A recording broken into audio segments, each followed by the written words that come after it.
My own creation, the twin synthesis Growl. A crossout video by Dangerously Incompetent. This is the second video in the pair. The first one, I took this build out into battle, showed you what it could do, climbed the exhilarating heights of victory, and then plunged the abyss of despair and failure. But easy come, easy go.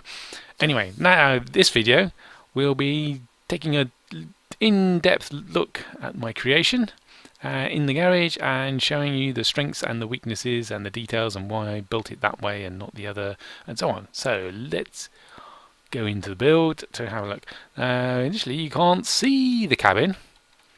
That's because I don't, you can just about see that it's a Growl there. I don't ascribe to the view that you should poke your cabin above all your armour, because once the cabin goes boom, that's it. Game over, man. Game over. So you want to protect it. So I've got a bit of... let's take some of these off so we can see that it is actually a Growl in there. So I tend to put at least a bit of deco on the top, you know, for when those drones are flying around, shooting down on you. Ugh. Yeah, so you last a second or two more when that happens. Then the next most important bit would be the weapons. So twin synthesis, which are the children of dawn, Dawnish children. Oh, well. Anyway, the sci-fi bunch, the moon landers and all the rest of it. Yeah, those guns. Two of those, one on either side, and then an auger up front for the good grinding. Now the synthesis has some good points. It never overheats. That's a big plus. It has no ammo count, so you can't run out, and you don't have to have an really explosive ammo pack somewhere on your vehicle. But it pays for that with the downside, and the downside is you press the button, and then your fire button that is, and 2 seconds later it fires a burst of plasma. Several shots. Pew, pew, pew, pew, pew, pew. Yeah, which is a real pain to use, because you get your sights set on someone, the guns are pointing at it, right, shoot him. No, I've got to hold it down for 2 seconds. Now it's shot. Oh, he's moved away, or I've turned, or I've hit a bump, I've gone up a rise now, and the guns can't bear. Oh, it's really quite awkward. Quite frustrating at times. I've been playing it ages, I still haven't got the hang of it. But that's the price you pay for no overheating. It's not great. It's a doing damage at a steady rate sort of a weapon, not a burst weapon like a shotgun, or it's not a super long range weapon like a autocannon, because it's not that accurate. They spray a bit. The 4, 5, 6 bolt. I don't know. Shoot 6 bolts and they spread out and there's a bit of a spray. Good enough for medium range. So that's the sort of range you want to use this vehicle at. Medium range. Now I've put them either side of the cabin block, because sticking them on the top, they tend to get shot off. 151 points of structure is okay, I suppose, but it's not an awful lot. They're easy to shoot off if you stick them high up. That's why I stuck them side by side. They can't all be shot off at once. And if I'm being shot at from the front, then my front wheels give them a measure of protection. So there's not as much of them to shoot. The drawback is, as you can see here, there's only quite a narrow cone where I can actually shoot people in front of me with both of the impulses. Not impulse, synthesis. Why do I keep calling it impulse? Anyway, yeah. So I can shoot that. That's my arc for the right hand side one.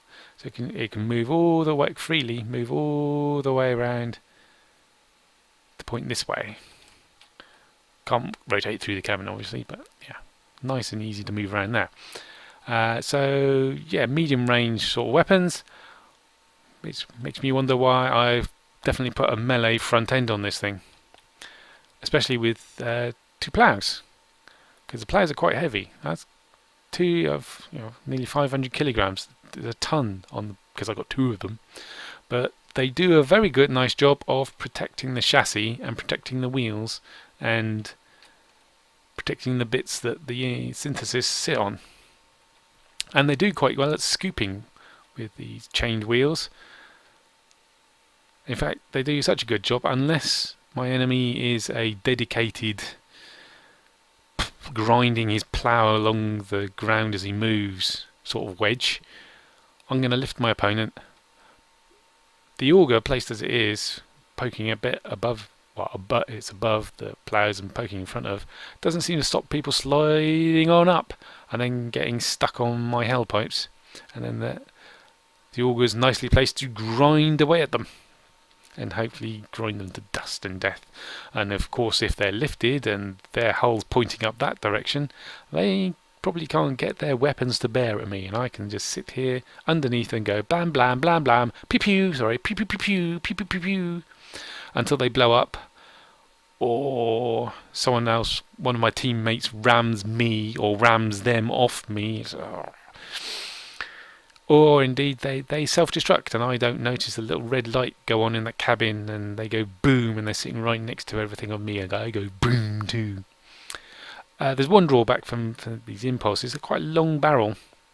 I have had times when I've gone underneath people, wedged them up there, and the impulses are actually in their body, in their vehicle, and so therefore won't fire, which is a bit painful and really quite annoying. I really should get around to putting them behind my middle wheel. Talking of wheels, steering, there we go. So I've got steering wheels front and back. Use the chain wheel because their power score is the same as the medium wheel, and they've got a bit of extra structure, a bit more weight, but quite a bit more structure. So you always want structure on your wheels because you don't want them shot off. Even with a duplicate pair of steering, I can lose a wheel each side and this thing will still perform quite well driving around. So a bit of redundancy never hurts. Even lose two wheels aside and I can still just about limp around.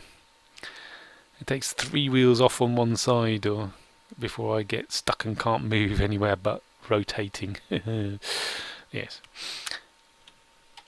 So you can also see the arc of the impulse there. You may wonder why I've put this blade wing up here. It's really gonna interrupt where it interrupts me shooting at. Is it really? A little bit, shooting upwards at those pesky drones, flying drones. Well, I did it because I was finding occasionally I'd ram someone, they'd lift up, and then they'd trundle along and knock off my impulse synthesis weapon. And that's what the blade wing is there to stop. But unfortunately, it's a bit over the weight limit. In order to get it, I can't put a second one on because that takes me over the acceleration weight limit and acceleration speed that really starts to die off if your mass, even though it's underneath the total limit, if it's over, I don't know what they call it, but another limit, then suddenly your acceleration and speed start dropping really rather drastically. Oh, it's the weight limit for your suspension. Anyway, that's why I don't have 2 of them. What else do we want to mention? Oh, hell pipes. Hell pipes are always good. I like hell pipes because they act like cage armor. Anyone's cannon shells or rockets, the high explosive stuff hits those, goes boom, does a lot of damage right here, but a bit further on does less damage. A bit further on, where it's actually getting to my vitals, does even less damage. So having loads of hell pipes all over your vehicle tends to mean you can take more than one cannon or rocket hit. I haven't put them on the side because they get in the way of the firing arc of the synthesis. Acceleration is provided, helped in part by the light engine, nice and light, and it improves your mass limit, and it doesn't cut much in the way of power or doesn't take much energy from your cab. So that's why I use a light engine. And oh yes, underneath, let's have a look at the chassis. You see I've used the higher structure chassis up the front because it's going to take the damage, and I don't want my weapon falling off because I've been rammed in the side.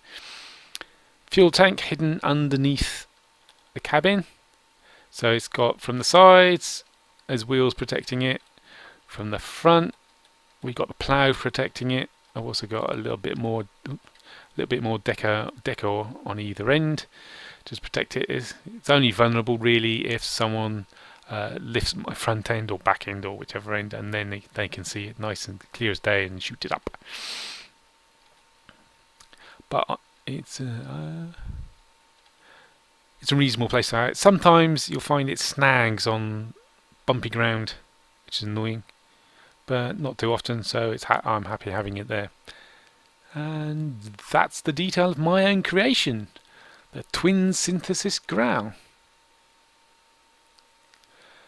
If you think I've missed a point or you've got a question, don't hesitate to put them in the comments below. I'll do my best to answer. And that's the end of this video. Don't forget to watch the partner of this video where I drive around like a loon in battle.